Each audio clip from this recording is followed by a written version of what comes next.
For most athletes, traditional goal setting is holding them back. Yes, you heard that right. Goal setting itself is not the problem. The problem is being obsessed with results.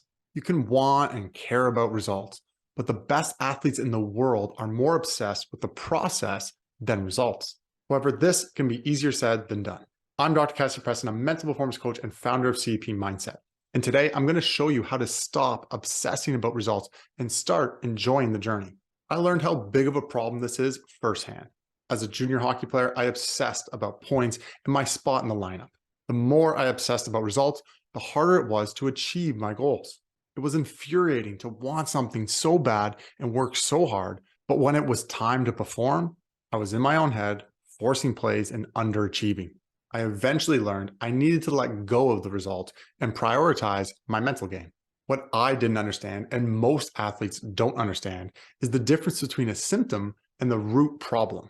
The symptom you might be experiencing could be overthinking, a lack of confidence, performance anxiety, choking under pressure, afraid to make mistakes, or just worrying about what other people think. But the key to resolving the symptom is to clear your mental blocks, also known as getting to the root of the problem. And based on the thousands of mindset assessments we have conducted, it is unanimous that the most common and the biggest root problem is your obsession with results. Clearing this mental block, aka the results trap, can be challenging for numerous reasons. First of which, as I alluded to at the beginning, is the overuse of traditional goal setting that perpetuates your focus on the results. Second is the paradox that by letting go of results and obsessing about the process, you will achieve greater results. This presents a unique problem. If you try to let go of the results so that you can achieve results, then you have not really let go of the results. So you need a different reason to let go of the results. And I'm going to share that with you right now. So here are the 3 steps to stop obsessing about results and start enjoying the journey. The first of which is separating your goals from your why, because most people don't make this distinction and it's really important. The second step is to intentionally set your priorities. This is especially important on game days because most athletes are doing this wrong. And then the third step is actually how to learn to enjoy the journey. Everyone says the cliches, but I want to break down and go into some practical strategies so that you can enjoy the game for the sake of itself more. Now, quick reminder before we dive in, you can like, subscribe, all that fun stuff. And if you're interested in learning more about our one-on-one mental performance coaching strategies, find out more at cpmindset.com. All right, so the first step is about separating your goals from your why. The mistake most people are making is they think they're the same thing. And there might be some truth to this where part of your why is to achieve those goals, but it's not the main why. And the best way to illustrate this is the fictional flowerbed story that I've been hearing for my whole life and I love to share. So there's a group of 12-year-old kids that started playing touch football in this old lady's backyard.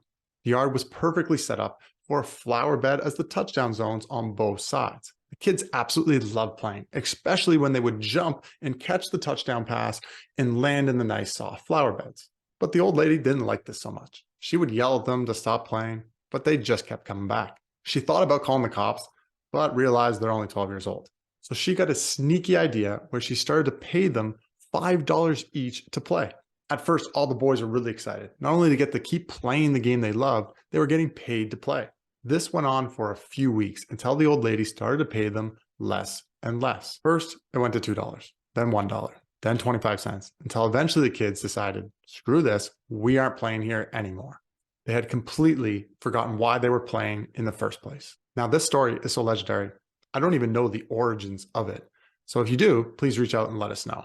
So the moral of the story is there's a difference between why you do something and your goals and intention. And staying connected to the love of the game and your why is so important that you don't get then caught up in the results trap. And to be clear, you can have goals and intentions. It might not be money unless you're at the pro level, but even as athletes climb the ranks, they'll have goals and intentions for points, status, achievement, just getting to the next levels. And that is fine. But I like to draw this big, thick line so that you can start to see and realize the difference and keep them very separate. And it doesn't mean you have to write anything over on your why, because it's more of a feeling.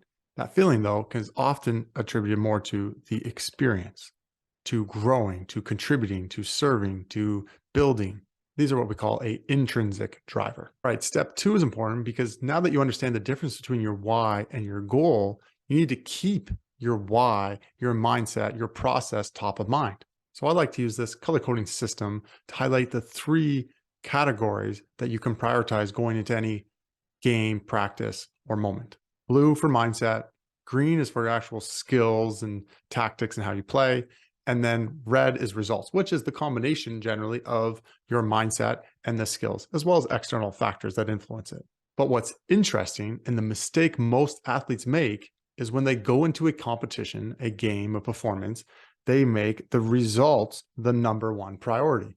And then they're like, yeah, no, I want to have the skills and perform well and do these things so that I get that result. And yeah, my mindset matters too, but it's the third priority because it helps me perform my skills. The inherent problem, as soon as you do that, your mindset won't go as well.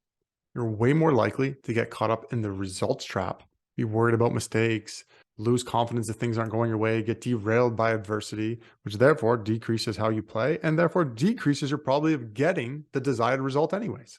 This is that paradox in a nutshell. So what we're constantly trying to get athletes to do is make this their top priority and this, because it's the 1-2 punch, it's the things that are most within your control. And then that does not mean that results aren't a priority or you don't care. Just make them the third priority. Now, this can also be easier said than done because the sport structure is going to want to be pushing and making this often the top priority. So that's why we'll often have athletes literally reflect on this question. What was your top priority today? But one of the other big mental strategies that we do is the personal scorecard, which is about defining success based on these two categories that's personalized for you. Think of it this way. If you want to stop obsessing about results, then you need to know what you want to be obsessing about. And it's better for it to be specific than just vague mindset and process. One of the frustrating cliches I hear all the time is, well, just go play your game. What is your game? Define it. That's what it means to have your own personal scorecard, and that it makes it easier to consistently prioritize your mindset and your process. And when you do that, it makes it easier to enjoy the journey. Similarly, this also applies to parents of athletes. I recently had a parent of an athlete call me to explain that he, the parent, had finally made a major shift in his mentality.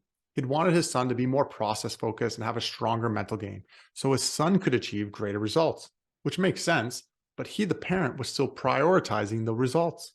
Although the goal and the intention to achieve results is still there, he has finally made the shift to prioritize the experience for the sake of itself. He started appreciating the time he gets to spend with his son on the drive to and from events. He started having a healthier perspective on the range of results and having more patience in the face of adversity.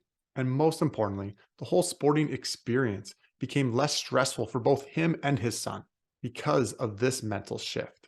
He was finally enjoying the journey as a parent. All right, so that leaves us at step 3, learning to enjoy the journey. The important distinction here that so many of us forget is that, yeah, sure, results can be fun in achieving that. But the journey itself, the game, the playing is where the real joy is. But when we get caught up in that results trap, we lose sight of the love of the game and the joy of the experience because we're so just consumed with the fun of winning. And so to be clear, you can still enjoy winning, and it is your goal and your intent, but we want to prioritize and learn to enjoy the journey. One important point here is, why should you prioritize and work on your mental game in the first place? The trap that often athletes fall into is they make it about achieving results, because it does help you achieve consistent elite performance when you consistently and effectively work on your mental game. But we like to highlight the greatest benefit is not about the results. The greatest benefit of prioritizing and effectively working on your mindset and your mental game is that you start to enjoy the journey. Now, there's 4 core concepts that we teach, and they are key to both performance as well as enjoying the journey. The first one is acceptance. Most of our society misunderstands what acceptance is. We think it's for hippies and people that just don't care, but it's actually a superpower to let go and detach by accepting and letting go of the range of results so that you can commit to the process. It's a great 1-2 punch, and you can check out the Reset Routine vlog and videos where I dive deeper into the concept of acceptance. In terms of now the second concept, commitment, this is not commitment to just the results, but more importantly, your commitment to the process, to how you want to show up and play. It's where you own your capabilities and just attack the game. What's interesting to note is that these work in tandem. A lot of athletes over focus on the red, the fire, the commitment. They obsess about the results and overly use traditional goal setting, which leads to them burning hot and flaring out. So you want to learn the cool, ice, calm acceptance. Gives perspective so that you can relax and enjoy and be patient and trust the journey. And so the reality here is you want to be fully accepting and at the same time also be fully committed to your process. Now, the third concept is about being centered or grounded and neutral thinking, as Trevor Mohad helped popularize.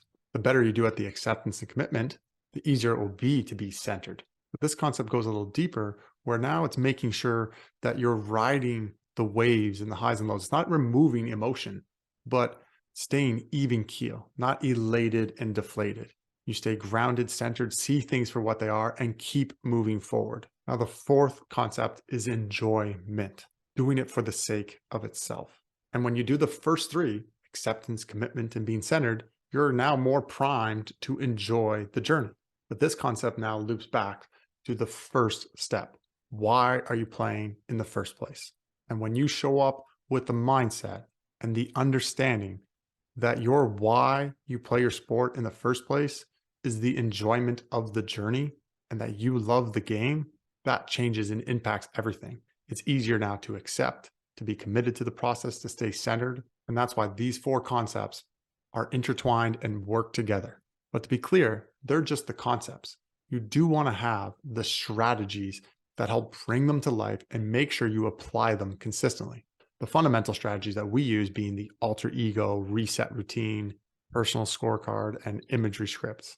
Now, to help wrap this up, I want to use one last example of the poser versus the true artist. So the poser has a core why that's extrinsic, to make money, to be famous. And as such, they will engage in the work and do the process, but it's going to be subpar.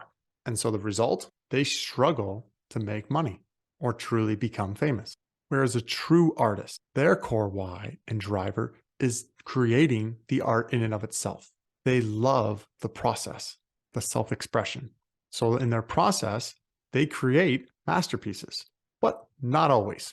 They're going to make mistakes along the way, and they learn from those mistakes. And the result is they can make a boatload of money. Of course, they might need to have the right channels and marketing, and there are other factors at play here. But I like this example because it creates the contrast of understanding the core why. So as you learn to understand this and be a true artist and have an intrinsic why, that becomes fundamental to not just your performance, but your enjoyment in the journey.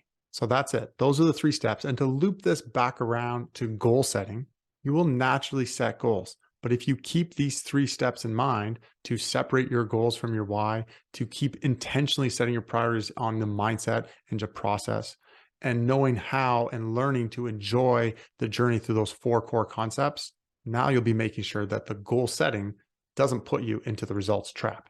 One additional quick tip when setting goals is to set 3 targets: a good, better, and best. This helps you get perspective and accept the range of results better, while still being ambitious with your goals. All right, I hope you found this helpful. Please like, subscribe, all that good stuff. Breaking free of the results trap is a real meaningful topic for us because we dive into it with athletes day in and day out. So please make sure to share this with anyone you think would benefit. Reach out with any comments, and we'll see you in the next video.